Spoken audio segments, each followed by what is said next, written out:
Nothing personal, kid, but I must reach Iga in time.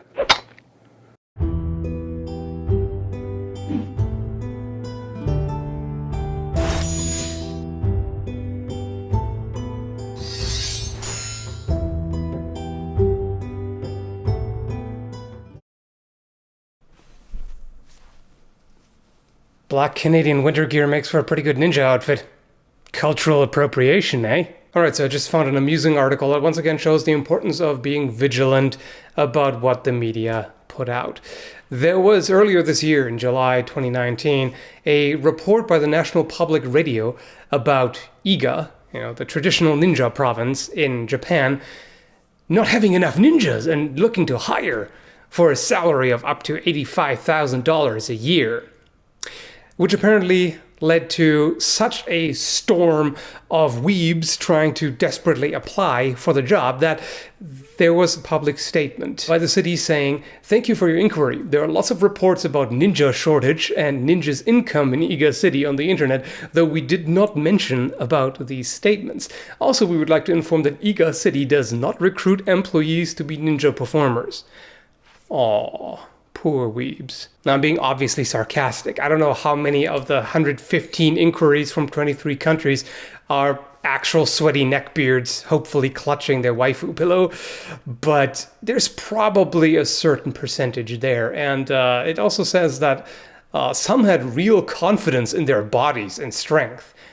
Yeah, I'm sure they did. In times of social media where you can have all kinds of delusional aspirations about how awesome you are.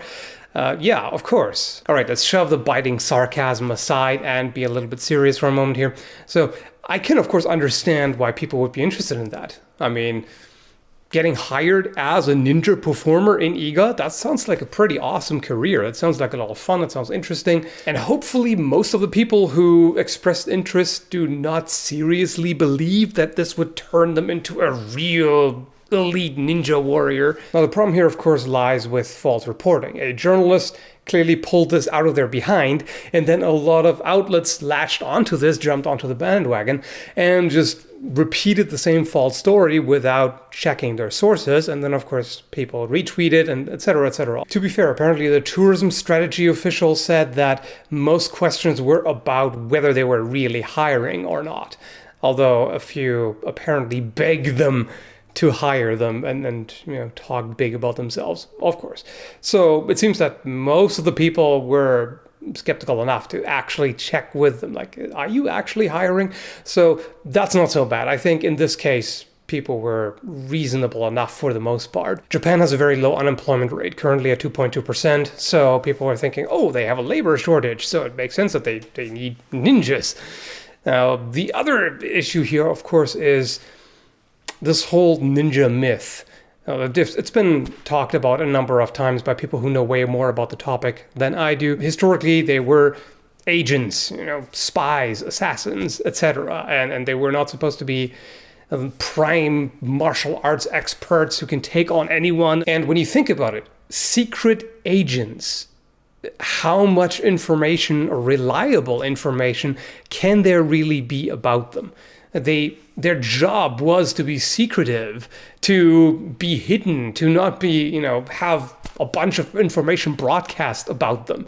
And also it's back in history. So this makes it really difficult to find out exactly what they were. And of course, although Iga was known for its shinobi in history, it doesn't mean that the current representation that they put out to tourists is accurate. It's like going to Scandinavia, where you will still have a lot of horned helmets and a lot of myths and misconceptions about the Vikings, even though that's where they originated. It's been a long time ago. And of course, it's more important to spin an engaging image that draws in tourists, because that makes them money. That's more important than being as accurate as possible, especially when there are so many gaps in knowledge. They have to fill them in. They can't just be like, well, here's an outfit that they may or may not have worn.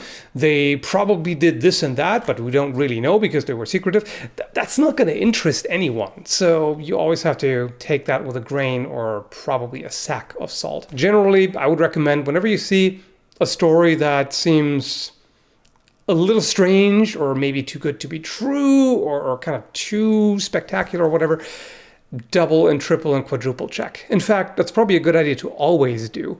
Whenever you see a story, look it up elsewhere, see how many other, and look up a number of sources, because quite often they will just quote each other. So ideally you would look for, what's the actual source? Are they giving you the source at the end of the article? Is there like a reference list, or is it just that article and nothing else? Because then it could be who knows what. So always good to find the source, and if they don't quote the source, then at least look up like 10 or so different ones and see if somebody points out that, no, this is a hoax, complete nonsense, don't believe it. Yeah, that's all I had to say. Thanks for watching, and have a good one, folks.